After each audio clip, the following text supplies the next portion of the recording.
They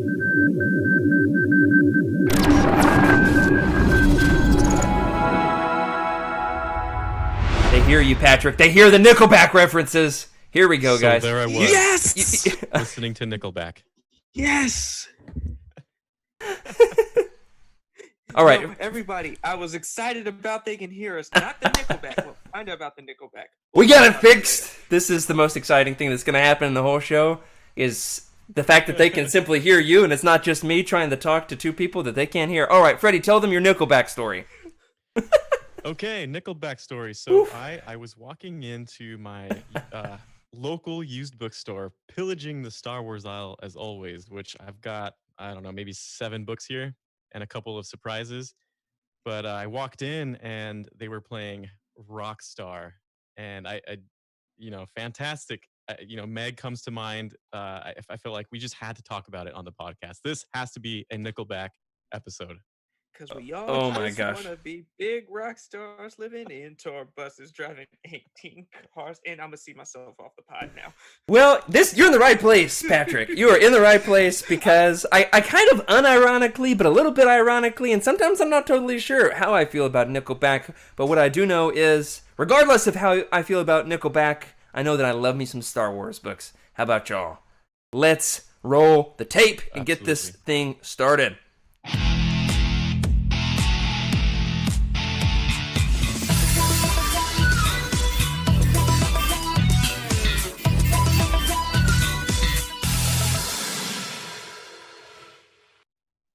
Welcome, everybody, to Legends Lookback. This is the formerly Patreon exclusive show brought to you by Utini.com, where we talk about all things Star Wars Legends, the show that has been described as the podcast for people who like Star Wars books and love to drink Surge and play with their Tamagotchis.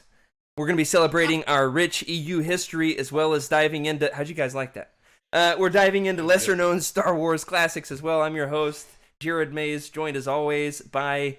the rock star himself, Freddy C. How's it going, Freddy? It's going, man.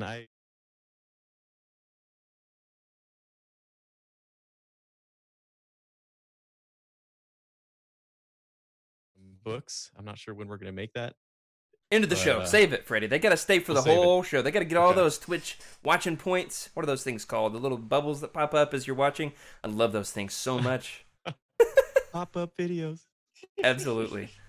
And excited to have you here, Freddy, as always. Freddy jumped on with me at 8:59 p.m. for our show that starts at 9, because time zones, everybody. And it says, Freddy, they could not hear you in that other scene, so I will get that fixed. That's a lot of fun. It says they can't hear you when it's all 3 of us. So when could you hear Freddy? That's the fun thing. Freddy, let me pipe you in here. Everybody, I think they can hear me. Give me just a second, Freddy, and I will get you fixed over here. Gotta love trying to run a live Twitch show. What a fun experience this is. And by fun, I mean, yeah, I guess it's fun. All right. Nope. Hear me. Freddy, they can't hear you. I think I've got you in now. Now try. Testing everyone. There you go. All right. Tell them that awesome thing you just said. There was something about what was I saying? Nickelback, Star Wars, used bookstore. There's some good content coming up soon though. We're going to be reviewing some books. There it is. In some future episodes that I think everyone's going to like. I don't know how the reaction's going to go, but they're going to have to wait till the very end, the last second, to figure it out. Absolutely. We're going to make that announcement at the end of the show. We are also joined this week by his second appearance on the podcast 2 weeks in a row. We've got Patrick. How's it going, man? I'm doing great. I just want to know, does that tie Meg's record now for 2 appearances on Legends Lookback? Well, Meg's got the record for 2 shows in a row. Eric has also been on 3 times. No, Eric's got the record with 3 guest appearances. We need to have like a screen that shows like the rankings of our guests and let people vote on which guests they like the most.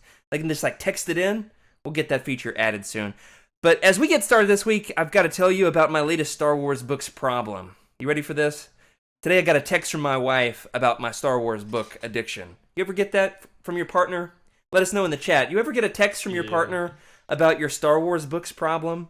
I'm anxious to know, is it just me? The text today said this. Were you supposed to get another Thrawn book? Because here's the thing. I got a few days ago, in pristine condition, my copy of Thrawn Ascendancy Chaos Rising. What a Star Wars title. You can't even see the blue pages with my light shining on it here. The pages are blue, everybody. Beautifully blue. I'm trying. Learning how to do video.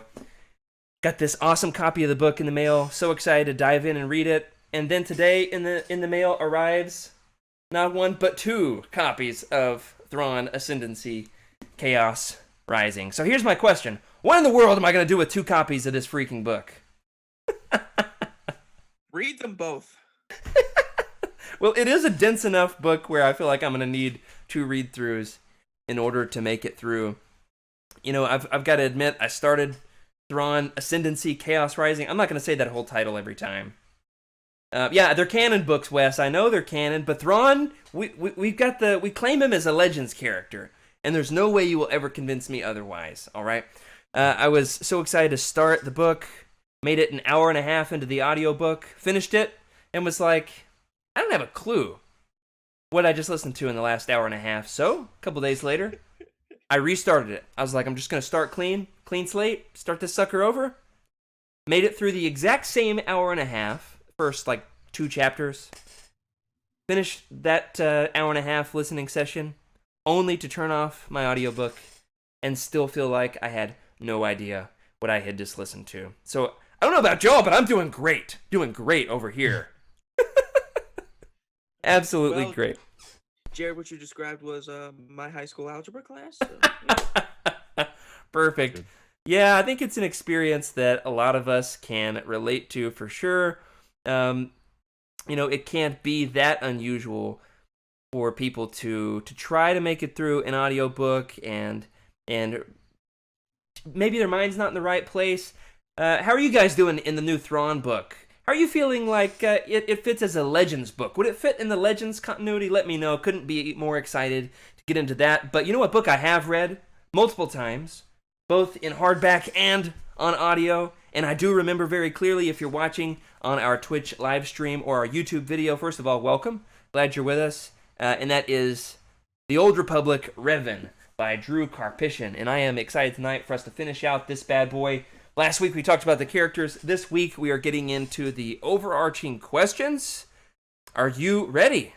Let's do this thing. Last week, of course, we talked about the main characters. We talked about everybody's favorite Sith Lord that they love to hate, and that's Scourge. We talked a little bit about what is it that makes Scourge set apart as a Sith. Is there anything interesting about Surge? I said Surge. I'm in the 90s mood, guys. Surge. Like that. Did you ever drink Surge, Freddy? I did. I drank Surge while I held my favorite. You got Power of the Force. Bring it down. I'll try to find you, Freddy. Oh, that's the wrong scene. It's the wrong scene. I got this very touchy trackpad. Yeah, Power of the Force, Luke. It's a little pixely, which is probably a good thing, if we're being honest. Probably a good thing when it comes to those Power of the Force figures. I've got a real weird looking. I got a Yoda that looks like he's seen better days with my Power of the Force figure over here. I can show it off in front of the camera. See if I can get Yoda up to the. Yoda's got this look on his face like he's seen some stuff. You know what I mean? He's sniffed too many dryer sheets. He's been eating too much of that root leaf stew. How about you guys in the chat? Do you have any Power of the Force figures? If so, snap a pic and throw it in the Legends Lookback channel in the Discord. But that's enough Yoda talk for today because Yoda's not in today's book. Buff Luke's not in today's book, but you know who is? Revan. The only Star Wars character who absolutely 100% of the time can beat Boba Fett in a costume contest and can even beat, what do you think, Chewbacca in a popularity contest? Everybody loves them some Revan. We talked last week about why we love Revan so much. Whether or not Revan did the right thing in leading the Jedi to war without the Council's approval. We talked about whether or not we prefer light side or dark side Revan. But this week, we are going to be talking about more of the big picture questions. Let's start off with this. You know, essentially, this book is one major retcon, isn't it, Freddy? Yeah. In a big way, you've got to be able to cement those choose your own path stories of KOTOR 1 and 2 in order to, forge your own path forward with the connecting tissue story that's going to lead us into the MMO, which is SWOTOR. I cannot say that for the life of me. How do you say it, Patrick? You're more of a gamer than me. You say SWOTOR? Swoter. But it's not spelled that way. There's no extra O. Because then it would be Star Wars of the Old Republic, or Star Wars O, the Old Republic. Star Wars the Grand Old Republic. That's not right. You know what? I can't talk either. So you know what? My enunciation of things is haphazard at best. So you know what? It's been one of those weeks, for sure. Yeah, I'm gonna just go sit in the corner. Well, this week, we were talking about the fact that while this is a major retcon, I kind of like the way that it works. And I want to hear from you guys, though. Which version of the story of Revan do you prefer? Do you prefer this idea that he turned the dark side in order to defeat the Mandalorians, and then like the power and the glory of it all kind of snowballs, and once he's got a taste of power, he just wants more and more and more of it, which is my impression from the video game, right? Or do you prefer the version of the story that we get in this book, where he's turned to the dark side because he's discovered the Sith Empire? What do you think, Patrick? Who did it better, the game or the book? I actually do like the book's explanation for it. Oh, excuse me. That drink's coming back. No, I like the idea because it also gave the storyline in a bigger overarching villain. Like that that's good. Palpatine feel of someone like a puppet master behind the scenes pulling all the strings. Well, it's easy to think of him as Palpatine if they're literally just calling him the Emperor, right? Yeah, exactly. Now, he's got a name. What's his name? I forgot it. I think I erased it from the show notes. Was it Tenebrae? No, I don't think that's right. I'll look it up. While I look it up, while I do a good old Google search, Freddy, what do you think? Who did it better, the book or the video game? Yeah, I like the video game. The video game has a good catch to it, but honestly, I started with the book, so to me it was focusing more on. I mean, you needed to have some kind of path, right? You couldn't. There's so many options that you could have chosen or not so many options, but there's only a few options you could choose in the I guess your adventure, right? Right. In the game itself. But I really liked how they cemented it in Revan, because then that means that you can go back and do whatever you want in the game. You can keep him on the dark side, you can keep him on the light, it's really up to you. And I think that's cool. So I would say I really prefer the book on how I guess they explored so many options and so many different things that could have happened to him in terms of like his path, because he could have stayed in the dark side. He could have chilled there forever, right? And no one would have saved him. But I liked seeing him getting saved. I liked seeing him, try to be a Jedi again and just getting sucked back into the dark side, or at least getting attracted to it.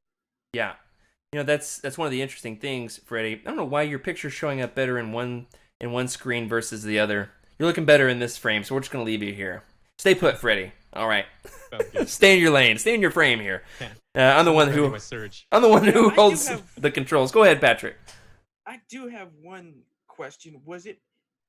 It's my understanding, now granted, I may be wrong on this, that in KOTOR, everyone's idea of him turning to the dark side because he wanted power, was that just like their guess? I can't recall properly. Was that just like everyone's like assumption, or like Jedi's assumption that he just wanted power? Or did no one really knew for sure why? That's kind of the fun thing, is that it's a little bit nebulous, right?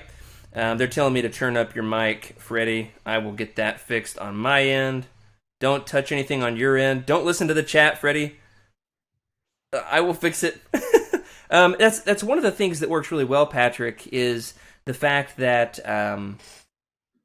it's a little bit up in the air. You don't really know. Revan in the video game doesn't do a lot of talking. He's mostly, swinging the lightsaber, wielding the Force lightning. You learn more about his backstory. You don't so much hear him monologuing. You don't really find out his own internal viewpoint. I think in the game, it's a little bit nebulous. You hear other characters saying, well, here's what happened. He led the Jedi and the Mandalorian wars, and then after that, he went off into the unknown regions and came back a Sith Lord. My understanding is that in the game he discovered the Star Forge. They went to the planet of the fish head people. You know what I'm talking about? They kept those big old Ricotta? the Ricotta. Yeah, there we go. The scary frogs. This book actually names it. I forget the name of the planet. But in that version, it's like he discovers this massive battle station, and then when he does, at that point they're like, well, I guess we have to conquer the galaxy, right? What's your take on that, Freddy? Yeah, honestly, that's one part that just kind of didn't really stick to me. I don't know how to describe it, but this book was there was so many different things, right? Everyone talks about how convoluted it was, and there's definitely parts of the story that I just blank out of my head because it's either just too much or I'm just not interested in it, and I move on to the next, which I think is why I gave it a 7, because it kept me in the story, but it didn't quite keep me in a lot of different parts. And this is definitely, I don't know how I feel about it, to be honest. It's just one of those things that I can't really get into it in terms of this story. You know, one of the things about it for me is I like that there's kind of these alternate takes on what actually happened, and it's a little bit like, well, maybe this happened, maybe that happened, and the fact that it's all legends means that there really isn't a correct answer on what happened to Revan and why he turned to the dark side. It seems to me that this book is saying, well, it makes him more heroic, even as a Sith Lord, because he was really trying to save the galaxy as opposed to dominate the galaxy. Malik's the one who's really petty and evil because he betrays his best friend, and that's a horrible thing to do. Whereas I like the idea that Revan, he originally had, this is my head canon, my head legends, all right, is that Freddy, not Freddy, you're Freddy, that Revan, I just called Revan Freddy. I mean, is that an insult to Not too bad. Not too bad. Is that an insult to Revan or a compliment to Freddy? It's definitely It's one his of the middle name, two. that's all. It's on his driver's license, his speeder's license. Freddie Revan C. There you go. My head version of this is the fact that that Revan originally has good intentions, but then once he takes one step down the dark path, it dominates his destiny, as Yoda says, as buff, long-legged, power of the Force Yoda says, forever will it dominate your destiny. It's like he didn't mean to become evil. He originally had good intentions. The Jedi were the ones who were set in their ways, and they were wrong to not get involved. But then he realized, hey, I really am the coolest, most powerful Jedi there ever was. I guess the universe kind of owes me one, right? Does that make sense to you, Freddie? Yeah, when you put it in that term, or in that like viewpoint, I guess for me, what I see is Revan is powerful, no doubt, right? He's an absolutely powerful person. And I think what happened is, if you really put the two together, right? You've got the light side, the dark side. What is the dark side focused on? Is power, right? So someone who is powerful is naturally going to attract the dark side, in my opinion. I mean, look at Anakin. He's extremely powerful. Of course, he had a lot of, I guess, feelings and I mean, there's a lot of drawbacks to his character too that brought him into the dark side. But I personally think that just the power that Revan had, and I guess the what he was destined to do, it just he had to go to the dark side. There was almost no choice. Yeah, that makes sense to me. One of the things that also makes sense to me is that as I'm reading this book, you're spending a lot of time with Scourge, right? Gotta love Scourge, unless you hate Scourge, in which case I totally understand because he's not the best. As I'm reading through this book, we're spending a lot of time with this Sith Lord who's very arrogant, but he's not caught up in the whole political system of the Sith there on Droman Kos. And then it's a beautiful thing at the end when you've got Revan teamed up with the exile Mitra Surik, also teamed up with a Sith Lord who just kind of has his own agenda. Patrick, did you see the team up coming, or did it surprise you? Did it blindside you? Was this predictable for you? Oh, I thought it was very predictable, especially like once he gets in prison. I'm like, okay, I kind of know where this is going, but it did not redeem Scourge for me. Okay. Okay. So Did not. why not? Because he's still pretty petty and evil. If I'm allowed to talk about the ending fight, Yeah, yeah, yeah. Full spoilers, everybody. hit the button. But no, he cowered. He cowered out. He Uh-oh. cowered. Uh-oh. Hold on, I can't Patrick. use. We've lost your audio. Let me fix it. I'll fix it, everybody. There's always something. All right, keep talking, Patrick. Let's see if it comes All right, through. I'm back. No, no, no. Okay. Let me fix it. Oh, Patrick. Thanks for the save, Freddy.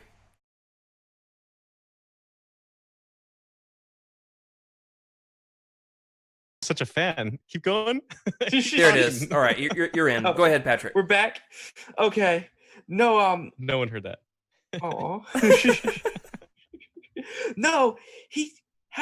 How are you a Sith Lord and cower from the fight in the middle of it when honestly y'all had a legitimate shot of winning? Yeah. They like Mitra literally gets that lightsaber. It's like she scares the lights out of the Emperor with that lightsaber throw, and then Scourge is just sitting back, kind of scared and cowering. Take his Sith card, man. Take his official status, everything. No, he's not redeemable. Do you think Sith have cards, like membership cards? I'm a good standing member. I paid my dues.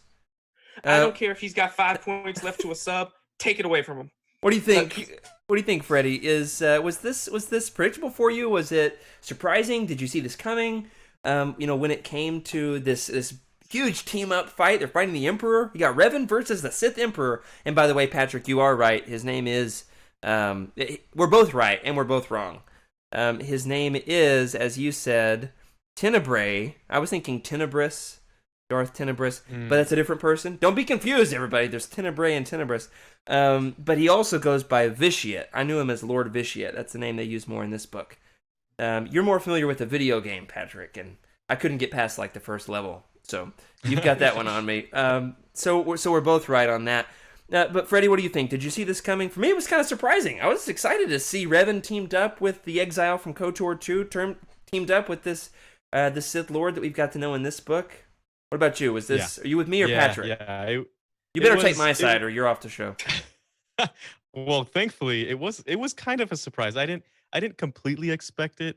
So when it did happen, it was pretty surprising to me. And I just remember flipping through those pages, just reading through, and I'd be like, "What the heck is going on here?"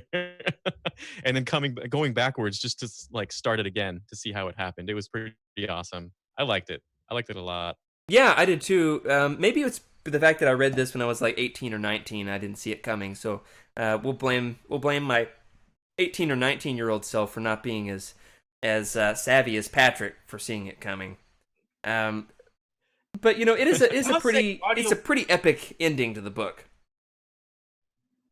Go ahead, Patrick. No, I was gonna say, I must say the audiobook version, it feels like it's more hinted at than just like reading it out. Because when Mark Thompson does the different voices, he kind of leans into it more.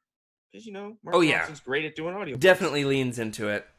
We're talking about the ending of the book. We've got Revan teamed up with Scourge against the Emperor. The other person he's teamed up with is Mitra Surik, which if that name is unfamiliar to you, that's fine. In KOTOR 2, she goes by just the Exile, right? So you create your own character. For me, he's a bearded, very severe-looking man. So the book has got a definitely better version of the character for sure. But it really does canonize, as we've talked about in Legends, of course, canonizes both KOTOR 1 and 2, where both Revan and the Exile take the light side paths. So as they take the official good side of the right path in terms of which version of the story you were supposed to follow, which is it's a little bit sad, the fact that you can invest a lot of time and effort, and I might have spent 90 hours in my first playthrough of KOTOR. I don't know. There's no way to find out now. It's been a while, but Does this cheapen the magic of the video game for you, Freddy? Or does it tie the stories together for you? It ties the stories. What I really liked about it was, and maybe this is just my where I'm coming from in terms of my fandom. If stories conflict with other stories or they don't match up, I don't know if I really care, to be honest. I still think of it as part of a timeline. People like to get into, oh, well, Han should have been like 85 in this scene. Why is he only like 20? Uh, just read the book and don't think too hard about the timeline, or don't think too hard about the outcomes or how it's been retconned or whatever. I enjoyed it. I always see. I don't know if it's just how I perceive things, but I think it really lends itself to assisting me in understanding the game a little bit more, and the timeline really.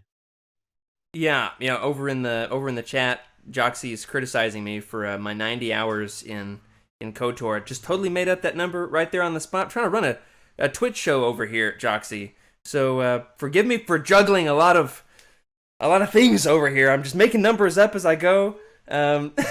We'll say welcome to Juliana and Timothy, who have both joined us. Glad to have you here with us. We're talking about the overarching questions of the Old Republic Revan by Drew Karpyshyn. We're talking about the fact that this really does canonize. It sets in stone and cements the stories, both the light side story arcs for Revan and Mitra Surik. And the question is, does this cheapen the magic for you, or does it tie the stories together? What do you think, Patrick? Would it have been better to just leave the stories ambiguous? I'm with Freddy. I think playing both the games, how they're both all-time great games. I said that last week. I will stand by that until like my bones decompose away, Absolutely. because that is the hill I will die on. But Freddy probably thinks Star Wars Galaxies is better, but I don't know how you could ever believe that. Get your shot glasses out. listen, meet me after this podcast, Freddy. But no, as great as those games were, as enjoyable as they were, like you said earlier, if you're going to continue a character story, you kind of have to just pick an arc and go with it. And they did a great job from what they went with. So yeah, it doesn't cheapen anything. Well, we've talked about the fact that we've got this huge team up where they're battling the Emperor, who we now know has two names, so that's fun. But all great Sith Lords do, right? You got Palpatine and Sidious. You got Dooku and what's his other name? I'm blanking because I'm on a live podcast and that's the way it works. Tyrannus? Right? Yeah, Tyrannus, which is way too cool of a name for somebody as decrepit as Dooku. But I will say this much. The Emperor definitely fits the mold of a classic Sith Lord in one major way, and that is he has been lying in wait to conquer the galaxy. He's been amassing a huge army. Nobody even knows of their existence. Freddy, what do you think of the Emperor's plan to conquer the galaxy? Lie in wait, let the Republic kind of crumble in on itself, wait until the Jedi are overconfident, and then just straight up storm the Jedi Temple. Or evaluate his plan as if you were his project manager. All right, what's the Emperor's performance review with his galactic domination and all that? So imagine have my glasses, my checkboard, and I'm looking. I'm like, how original, cool.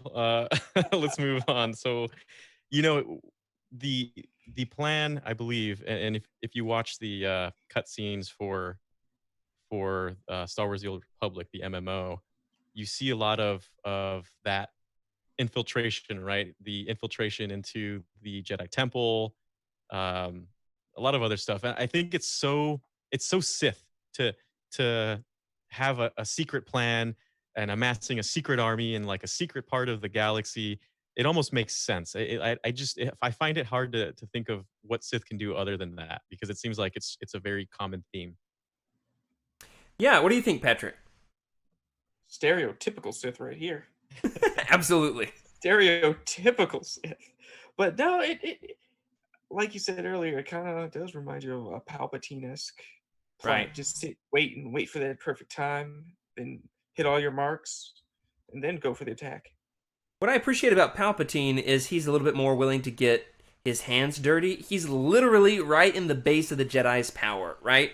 He's right there in the thick of it with the Jedi, face to face, having meetings with them, and they don't even see the fact that he's a Sith Lord. With Vitiate, the Emperor in SWTOR, and the Old Republic Revan, he's way off in the unknown regions on Droman Kos, and the Jedi don't even know of his existence until he sucker punches them by ransacking the Jedi Temple. Which I will say, those SWTOR trailers are some of my absolute favorite pieces of Star Wars content. What about y'all?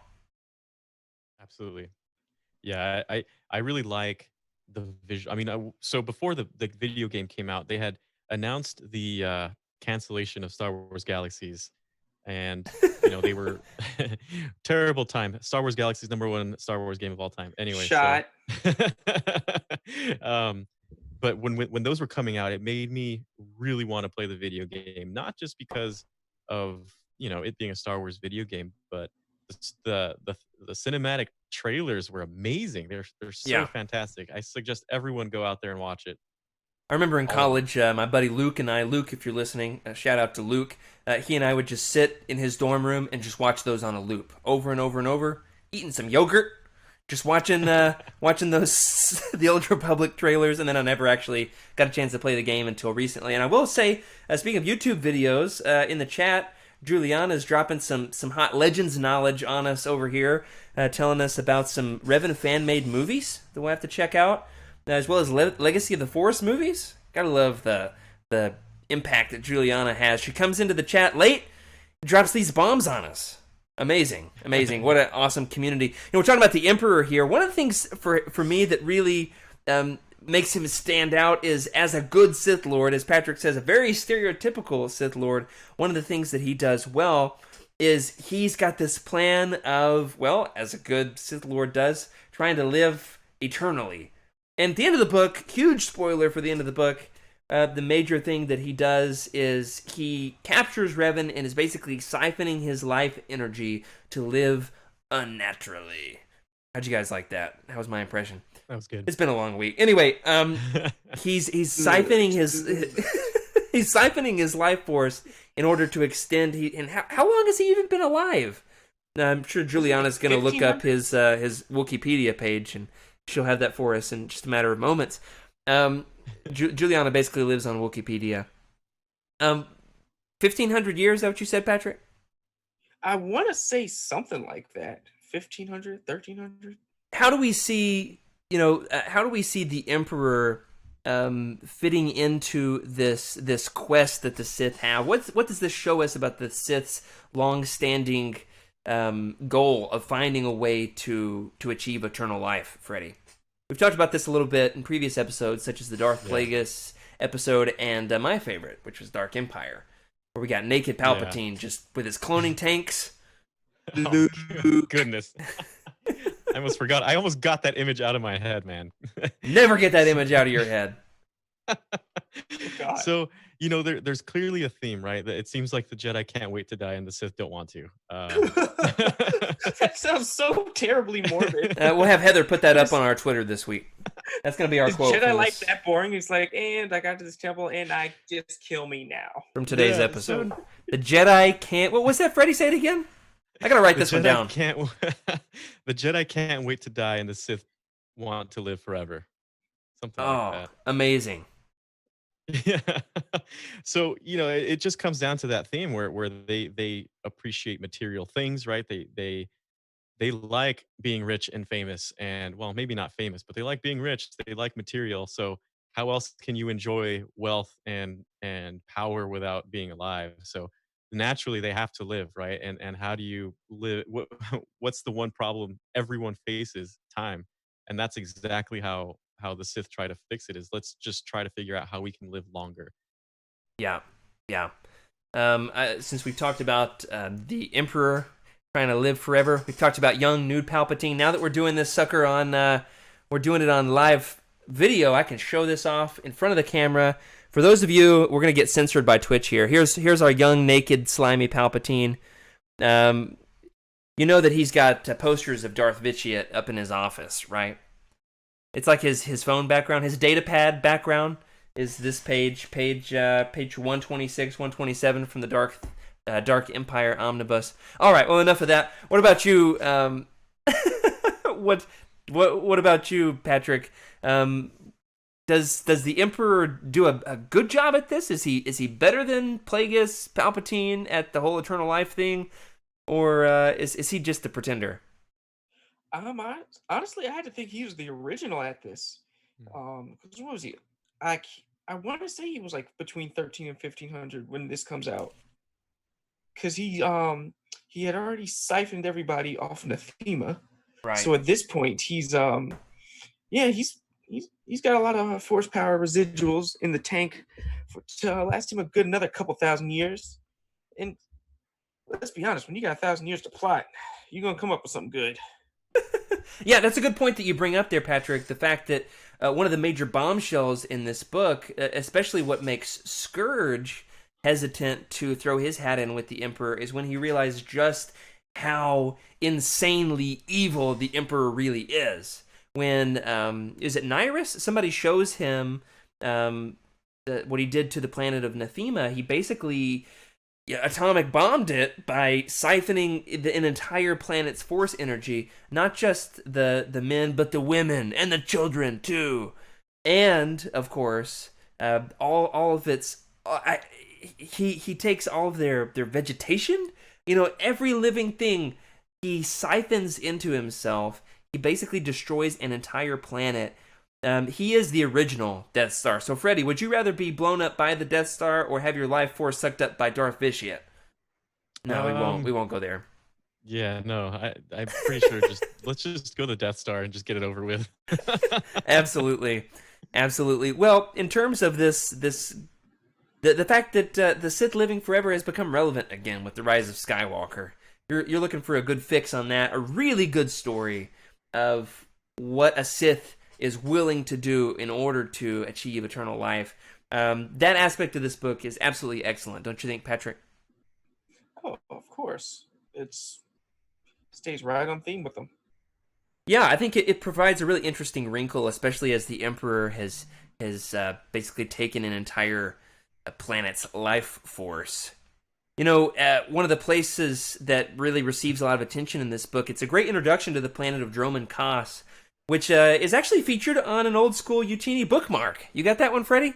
From back in the day? You know what? I do not have one because Corey took all my things away from me. I know Patrick does. What do you mean by that? Corey took your things. No, he didn't. He didn't. Corey said you can't have nice Master things. Corey said I had to throw it away. The Droman Kos is such an awesome planet, this lightning planet, dark and stormy, deep in the unknown regions. This is in a lot of ways reminiscent of Patrick's background here on this week's screen, Droman Kos. Patrick, do you think that The Rise of Skywalker is referencing Droman Kos? Are they ripping off Droman Kos? Do you think one of the writers or concept artists has played SWTOR? Okay, so my take on Exegol was always, all right, I'm going to dig back into like the Legends back in this one. Remember the Clone Wars game that came with the Xbox back in like early 2000? No. Anybody? Oh, dang it. Come on now. Swing and a miss, Patrick. All right.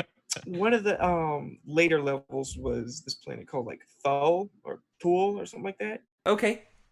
And it's dark. It's always lightning. It's stormy. It's like an ancient Sith world. And that's what I'm like, oh, y'all made that Exegol. Okay, we'll go with that. That's what I always thought it was.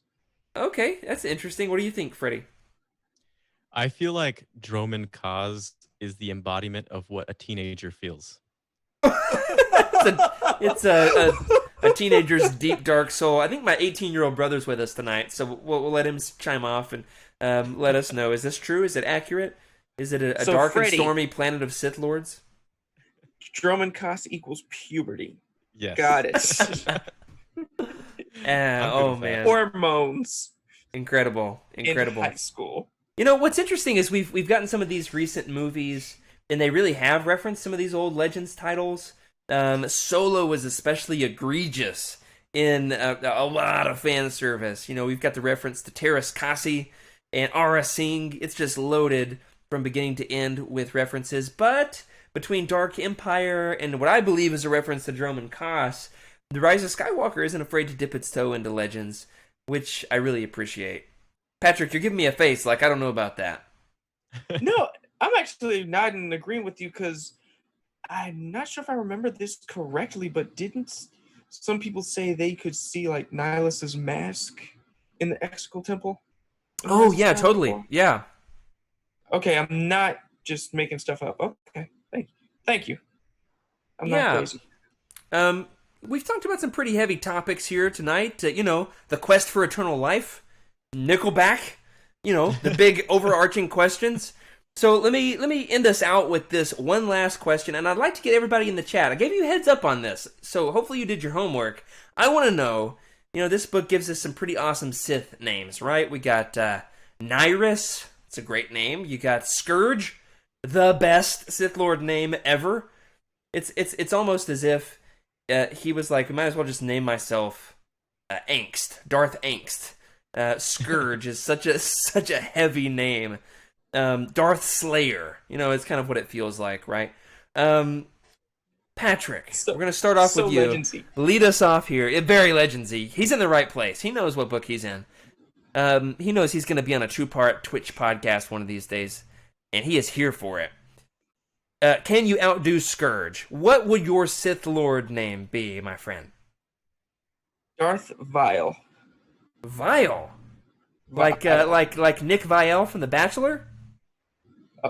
See, Any Bachelor fans in the chat? hey, don't expose me right now. I'm not afraid to admit it, man. Every Monday night. Okay. Hey, that means I gotta tell my girl I was watching it without her. Darth Slayer is a good one. Joxy says, I've got dibs on Darth Slayer. All right. He only ever wears like Anthrax and Metallica t-shirts. Okay, go ahead, Freddy. What's your Sith Lord name? Corey Hilton. Just kidding. He's a good guy. Yeah, this is funny because I never consider myself in like the Sith realm of anything. I've always, been on the light side of everything. But if I had to pick a name, oh, yo, you think you're too good for this, Freddy? You think you're too good for my question? Man. You can write the Google Doc notes next time. You can write the show notes, man. You think I was trying to search. You're too Latin light words side for for my darkness. my Sith question. Let's go with Darth. I'm gonna go with. I can't do it. It's too hard. I'm too good for this. I'm on the good side. I'm reading. I'm gonna. Go ahead, Freddy. I'm gonna tweet it out. How about that? Perfect. Stand by. Once Freddy figures it out, we'll announce it on all Darth Patrick. Darth Patrick. I'm looking at the Wikipedia article that Freddy just sent me. That the name Tenebrae is Latin for darkness. It's a religious service in Christianity, talking about extinguishing of candles. The extinguishing of candles. I've got to say, I'm almost done with my Master of Divinity, and I've never even heard of this. So it's definitely not a part of my tradition. But I'm looking at the word surreptitious used here. Darth surreptitious would be good. Maybe not. That sounds a little bit on the nose. All right, we got some good ones in the chat. We've got from Cheryl, a very 2020 Sith Lord name. I'd be Darth, I'm tired of your stuff. Got to censor that one, Cheryl. Sorry. You can put it in the chat, but I'm going to have to censor it on my end, at least. Darth COVID. I'm going to have teenagers. That's a good one. Definitely a good one. We've actually got friends who have a 2-year-old daughter named Kova, which is incredibly ill-timed. She's got a rough year, that little girl. All right, got a good one from Joxy, Darth Scythe, and Darth Obscura. We got Darth LOL from One Nile in the chat. That's a good one, Darth LOL. Is that supposed to be your name? Or are you just laughing at Cheryl's answer, Joxy's answer? Those are both good. Absolutely excellent names, everybody. Thanks for hanging out with us. Corey's pick, though. Darth Corran Horn, right? Dang it, I wanted to say it. I must say, Jared. Yeah, man. In this book, I have hatred for Atris like Corey has for Corran. Oh, really? Why is that? Interesting. She's so self-righteous and useless at the same time. It's like, really? You've done nothing for nobody but judge people. You're She's just like that. she's very judgy. I relate to her in a big bad way. He's like how I'm secretly judging both of you and giving you and Freddy grades for this podcast. Well, we did tell Patrick that this was his audition for Legends Look Back, and he's gonna have to do a good job if you want to be on the show again. No, I will say the one last thing I'll say about the naming conventions is on my main playthrough of KOTOR back in the day, my name was Ronid Jast, and I will forever cling to that name with all of my. That's like my online alter ego, Ronid Jast. You ever in Reddit, you see somebody named, that's me. All right, Ronid Jast is my Revan name. It's like, it starts with R. You kind of got Ronin, or Ronid, and Revan. It was like my auto-generated name by KOTOR. Pretty sure. I was about to say, you pressed the button, didn't you? Oh, I pressed the button, man. I pressed it for sure. For sure. Well, everybody, if you have enjoyed listening to us podcast about the Old Republic Revan, or if you actually read the book and loved it, we've got some other great stuff that we can recommend for you. In particular, we want to recommend our newly published, newly written, hot off the presses of the internet, that Revan collection that, I wrote, so it's excellent. All right. Now, we've got some other good collections that you can check out, too. I would also encourage you to check out the Sith collection, the Villains collection. We got a Plagueis collection. And, of course, all right, here you are in the Twitch stream. You're getting a scoop, everybody. We'll see how mad Meg is at me for dropping a scoop on her collections here. Coming soon to launch with the release of Star Wars Squadrons to get that good Utini synergy. Yeah, there's Meg in the chat. Did someone say collections? Coming soon. I think that'll tie in really excellently with our Revan 2-part roundtable. We're going to have a video games collection that Michael has written. Looking forward to that. The Star Wars books that you can... Uh-oh, I'm in trouble. All right, we're just going to have to keep podcasting forever so that I don't get in the... I don't get in trouble by Meg in the Slack. She's not happy with me for this. Video games collection, so be looking forward to that one. Build the hype, everybody. I'm just building hype, Meg. I'm sweating. Somebody bail me out. Freddy, help me out here. Nickelback. Nickelback, there we go. Now Meg's happy. Now Meg is happy.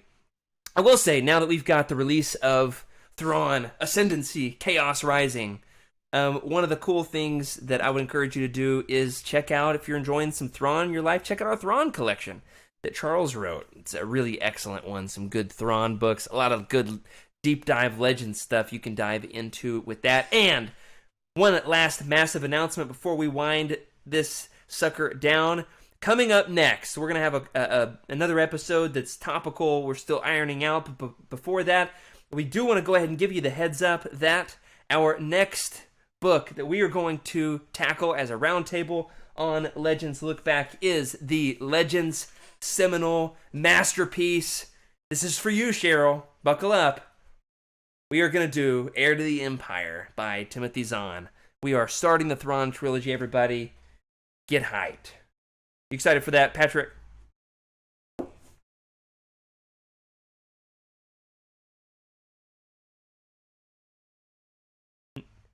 On cassette tape?